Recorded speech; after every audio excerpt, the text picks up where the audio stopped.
Hey everybody, Kevin Duffy here at Gillette Stadium with Patriots beat columnist Karen Guregian. It is week 17. The Patriots hosting the Jets. If they beat the Jets, which they should, Jets are 4-11 coming in. Pats haven't lost a game at Gillette. They will be the number 2 seed in the AFC, kind of where they've always been, even though it's been a different kind of season for the Pats. We'll look at the 3 keys in this game against the Jets, and why don't we start with the Patriots offense. A big confidence builder for the running game against the Bills last week. Ran for 273 yards. O-line was awesome. Sony Michel was very good. Passing game, kind of a different story. Not so much. They didn't really do much of it. It was, I mean, Brady only completed 13 passes. He threw 2 picks. Most of his passes were kind of dinking and dunking at the line of scrimmage.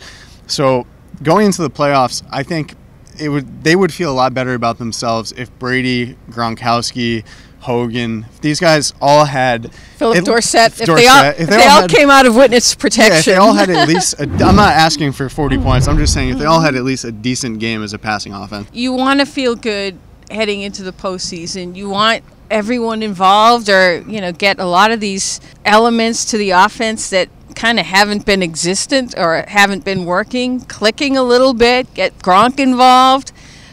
I think they would, head in feeling a little better about their offense and make everyone else feel a little better about their offense, although I don't really think they care about us too much. No, but I don't know how good they feel about themselves. So, yes, it's more important how they feel about themselves. Correct. So I think that's the important thing. Okay, flip the other side of the ball. The defense actually is trending upward quietly because they were on a 2-game losing streak, but they held Pittsburgh to 17 points. And then last week, Buffalo scores 12, and 6 of those were in garbage time, so they really basically locked down the Bills for the entire game.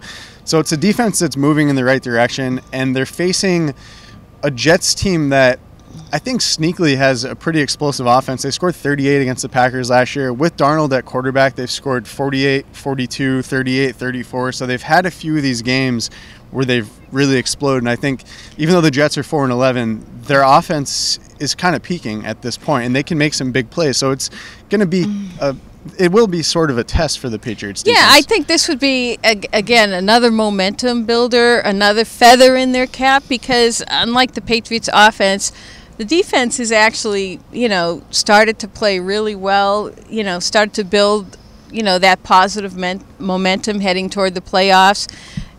Sam Darnold has played really well since he's returned from a foot injury the last 3 games.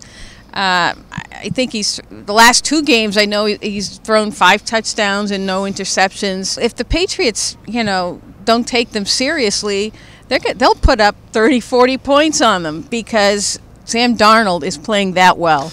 Yeah, Robbie Anderson, 104 yards per game, and has scored a touchdown in his last 3. He's one of the best deep threats in the league. He's 6'3", and he's really fast, straight line. So you figure Stephon Gilmore will probably draw that matchup, and Gilmore's shut down most of the receivers he's seen this year. I think Herndon is the more difficult matchup for the Patriots because they have struggled with tight ends at times.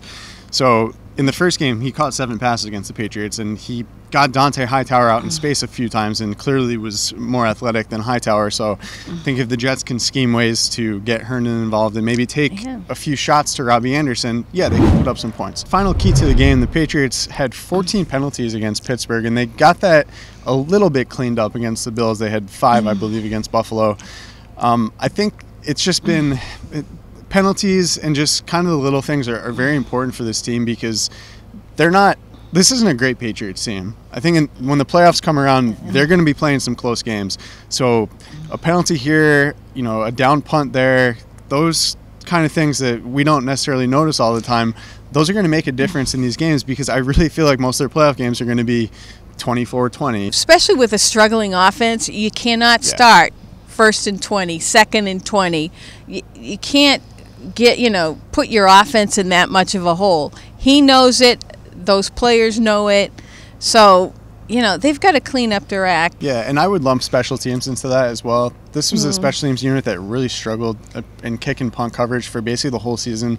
They're starting to round into the form we're used to seeing. It's perennially a team that ranks in the top 5 in special team in punt and kick coverage, and they've blocked 3 punts in the past 3 weeks. So not only are they doing the little things well, it's now a special teams unit that's making what could be game-changing plays. So they want to keep that going because, as we said, they're not great as an overall team. They're going to be playing close games. They need to win the battle on the little things. Right. Again, if their offense isn't going to be putting up the type of points that they have in the past, maybe the special teams can help, or at least help with the field position. Yep. All right, we will wrap it up there. You can find all our coverage from Patriots Jets on bostonherald.com.